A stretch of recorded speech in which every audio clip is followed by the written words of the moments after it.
Привет, с вами снова Соколов Григорий. В этот раз я делаю съемки на реке Лена в северной части. Я хочу вам показать, как можно решить многие проблемы при разведении костра в ветреную погоду. Ветер довольно сильный, даже микрофон забивает, поэтому мне приходится озвучивать со стороны.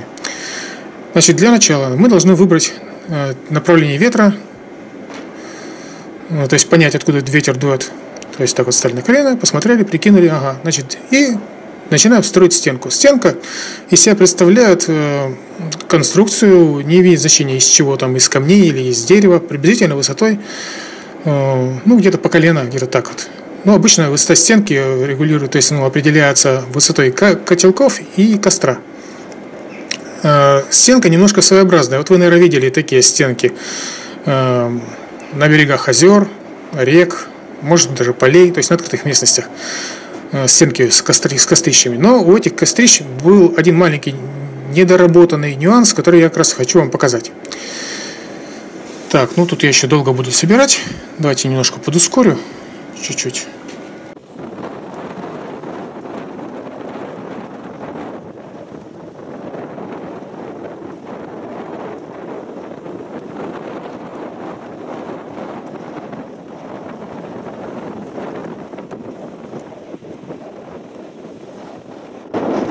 Вот я укладываю последний камушек. Получается вот такая вот стеночка. Высота где-то по колено, может чуть пониже. Это вполне достаточно. Чтобы подвесить котелок, я буду использовать длинную палку. В принципе, даже ее массы хватит для того, чтобы удержать парочку котелков. Можно использовать другие конструкции. Но вот в данном случае у меня палка есть длинная, я буду использовать именно ее. Итак, в чем же фишка вот этой стенки? Вроде бы ничего не примечательно, но если обратите внимание, внизу находится отверстие. Через это отверстие набегающий поток ветра будет создавать поддув, как в горне в кузне. Справа и слева и сверху ветер будет загорожен, то есть там будет происходить разрежение, а через это отверстие будет происходить сильный подсос воздуха, который будет входить прямо внутрь костра. Костер, конечно, нужно делать тоже своеобразный. Он должен тоже быть таким, чтобы весь набегающий поток воздуха проходил сквозь дрова. Для этого нужна особая конструкция. Я не знаю, такой конструкции нигде в описаниях я не видел. Она как бы симбиоз между костром колодец и, как его еще называют, штабелем, что ли. В общем, что себе он представляет? Вот отверстие я беру, возле отверстия ставлю два бревна вдоль. Это как две направляющие, которые сужают воздушный поток. Дальше ставлю одно полено сверху. Вот видите, он снизу есть такой как бы паз. Вот в этот паз, вот снизу, будет входить воздух. Туда я размещу всю растопку. Следующие поленья будут положены под наклоном. То есть весь жар будет проходить через наклонное поленье. Вот таким вот образом расложил. Сейчас ветер сильный, поэтому я щели затыкаю плотно. Обычно щели стараются оставлять, чтобы через них пламя могло свободно протекать. Где-то от расстояния в палец приблизительно. Сейчас для растопки мне гораздо удобнее сделать поплотнее. Чем сильнее ветер, то есть чем плотнее дрова будут лежать. Значит, следующий слой я кладу уже горизонтально, подперев на заднее полено. Когда слой будет достаточной плотности, я начну делать следующий слой уже перпендикулярно. То есть следующие слои, как бы после наклонных веток, они будут напоминать именно колодец. То есть слой палок вдоль, слой палок поперек. Это даст возможность нормально палкам разогревать друг друга в процессе горения. Так вот, как раз по уровню отверстия, все, больше как бы ничего не надо. Значит, как я буду запаливать все? Значит, у меня есть с собой котелки, кстати, я их уже на прошлых видео показывал, я их делаю обычно из кружек нержавеющих, ручки отрезаю. Это позволяет мне вот в таком маленьком котелке, вот, например, сейчас как матрешка, сейчас вы видите, вот будет 3 котелка. Вот раз котелок, внутри вот еще 2 котелка. В самом маленьком котелке у меня лежат угли. После каждого приготовления пищи, после каждого костра, перед уходом или после погашения, я, в общем, беру с собой, запасаю эти угли. Чем они хороши? У углей если они взяты от палок, например, от круглых, значит, есть грани, которые представляют собой годовые кольца. Вот эти вот не боковые плоские, нет, а вот именно годовые кольца. Они очень хорошо загораются от малейшей искры, особенно если на них сохранилось пепел. Если на них сохранился, очень хорошо разгорается. Достаточно малейшей искорки. То есть спичку прислонил, чиркнул, уголек запалился. Или вот, например, кремниевая зажигалка, которую я очень люблю. Достаточно только малейшей искорки. Вот сейчас тоже покажу. Кстати, вот зажигалку дольше 10 секунд зажигать обычно нельзя. То есть это очень актуально. Иначе она просто расплавится. Вот видели, я только чиркнул, все. Вот появился маленький уголек тлеющий. Если этот уголек оставить открытым, просто оставить открытым, то все тепло от него будет уходить в атмосферу. И он, чуть камеру ветром не сдуло. То есть уголек будет все тепло выпускать в атмосферу, и он может просто затухнуть.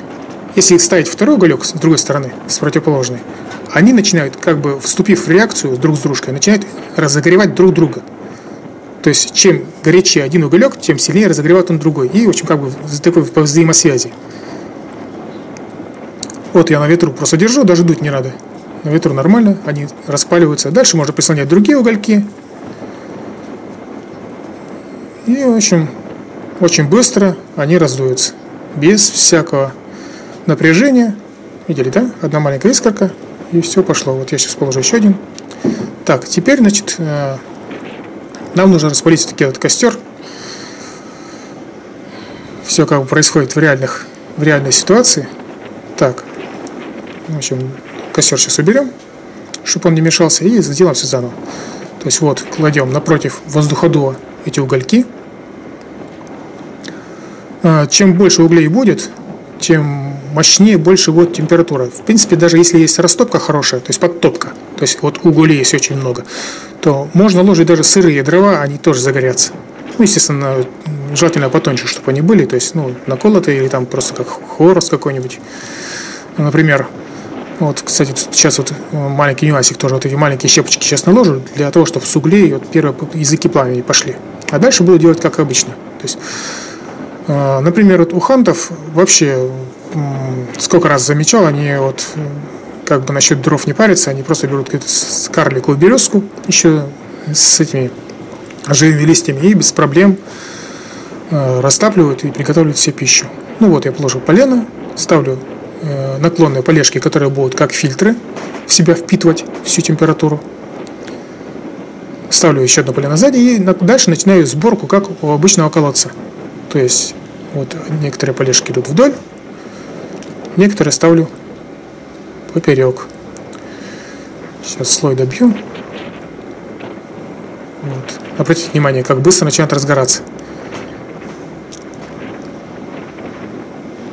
Так, вот я сейчас начинаю ложить поперек.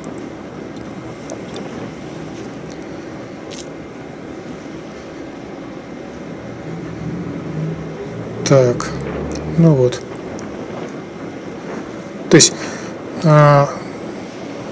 камни сами по себе, вот с правой и с левой стороны, как бы за ними создается разрежение, которое начинает высасывать воздух через отверстие, через каменное. То есть вроде бы и затишье идет ветровое. Вот сейчас наберу водички, на чем поставлю. Вроде идет затишье ветровое, и в то же время огонь как бы как из горна. Значит, если котелки вот высоко висят, как, например, здесь, без проблем можно убрать один камушек, вот сейчас я уберу, и отпустить котелки пониже. Вот. То есть получается, что котелки висят ниже камушка и выше костра, с которого идет мощный жар с поддувом. Вот вид сбоку, видно, да?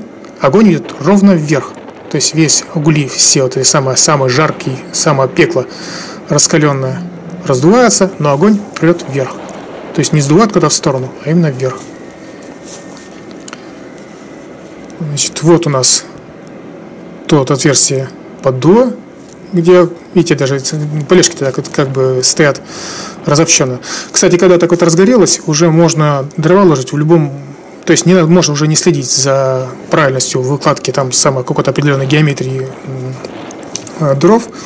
Можно просто их ложить и ложить. Лишь бы между ними были отверстия, где бы выходило тепло. Вот я показываю, что уровень сверху вот турбулентность как идет, воздушная. Так. Вот, кстати, другой костер.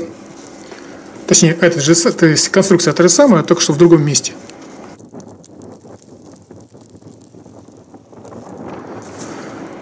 Тоже входное отверстие. Вот тут, например, я вообще положил бревна. Видите, то есть в навалку. То есть я там уже, это уже, как сказать, уже даже не запаривался насчет точной геометрии, когда уже, то есть просто накидал бревна и все. Видите, да? Огонь снизу раздувается поддувом. И, ну, я надеюсь, эта информация вам, может, кому-нибудь была интересна. Не интересна, но ничего страшного. Заходите ко мне на страничку в YouTube, ВКонтакте. Может, вы там найдете для себя что-нибудь еще интересное. А может, и не найдете. С вами был Соколов Григорий. Всего доброго, пока.